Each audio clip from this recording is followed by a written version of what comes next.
think you could use a veteran like Brook Lopez, been around, been there, done that, a guy that guys can look up to, a guy who can help Alperen Şengün out quite a bit. He can teach him some stuff. He can handle the heavy lifting against some of the bigs. Too. Yes.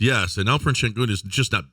He's still not built for that yet, and we'll see what kind of offseason he has, whether or not he's going to put on, some more pounds or whatever, and still have his agility. He's actually grown an inch. Yeah. Oh, really? Yeah.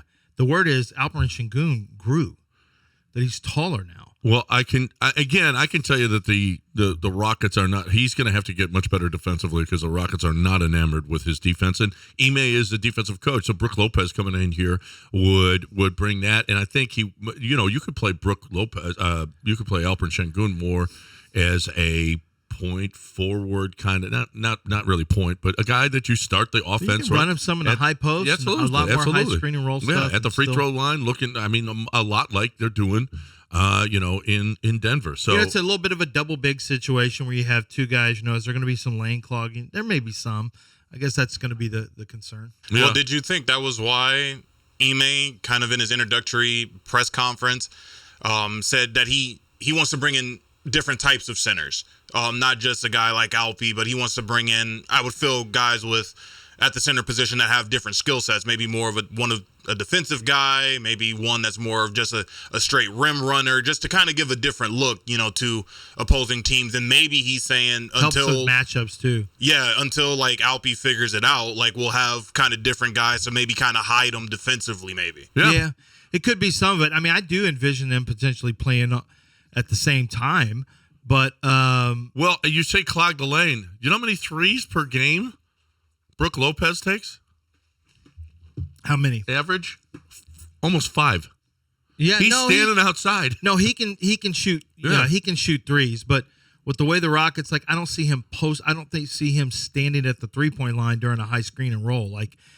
But he may have to just for spacing purposes. Yeah, right. Just for spacing purposes, he shoots almost. Wow, that's a lot he more. He shoots 37%. He's a 35, almost 35% career 3-point shooter. Yeah, there's a stretch big for you also. Right. So. That's a little higher number than I was expecting. 5.5. It's 4 attempts. 4.7 attempts. 4.7. Almost. At one year he shot 6.3 per game. Yeah. Well, I think he gives you some of the Steven Adams ruggedness, which is something that is lacking. Sometimes just being tougher as a team is a big deal. I think the Rockets need to get tougher, and the best way to do that is having a big rugged big guy who can handle some of that, even though, he's not going to be a low post scorer of any type, but he can play junk ball. He can shoot from 3, and he can be physical and handle some of the bully ball that maybe Alperen Şengün is not really built for. So that's going to be interesting. Cam Whitmore, here's some dropping to 20. Here's some context for you on Cam Whitmore dropping to 20. Whitmore was quote unquote struggling at times with his shooting and intensity during his individual team workouts, per ESPN draft experts Jonathan Givony. Meanwhile, Jonathan Wasserman also shared an update about Whitmore via Bleacher Report. There have been some concerns over Cam Whitmore's medicals, which could cause a few teams to pass in the mid-lottery per sources. That ended up being accurate. Additionally, here's what Eastern Conference executive told David Aldridge from The Athletic. Quote, at the Hoop Summit, Whitmore was not a practice-type player and didn't look very good during the week. But once he played, he was one of the better players in the game.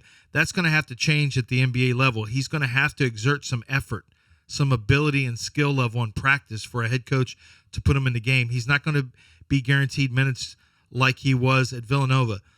So having issues, those are a couple red flags. You had either and or the reason Cam Whitmore fell is because it sounds like there were medical concerns after having his medicals at the NBA Combine, and intensity, like practice, putting the work in.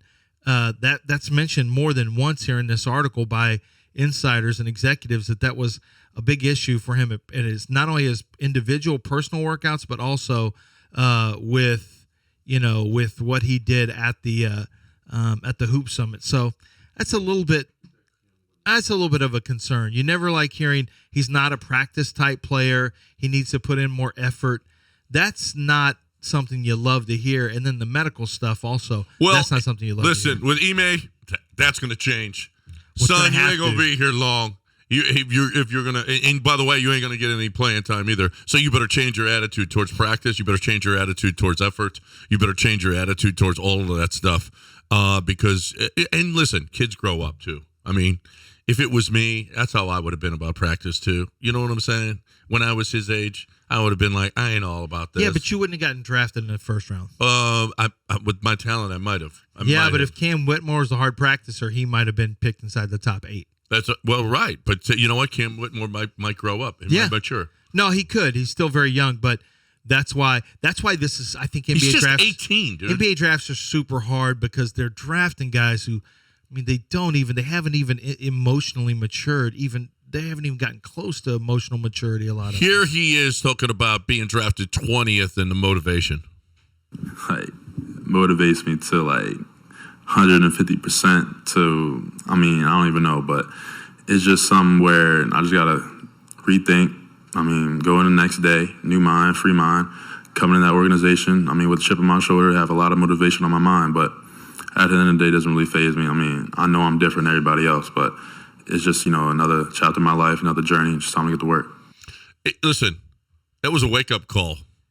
And when you get a wake-up call like that, he's sitting there going, wait a minute, why am I just free-falling here? Maybe I got to change some stuff about myself. And you know what? Maybe he will. So we'll see. And you know what? What a steal. If he does, what a steal for the Rockets at 20.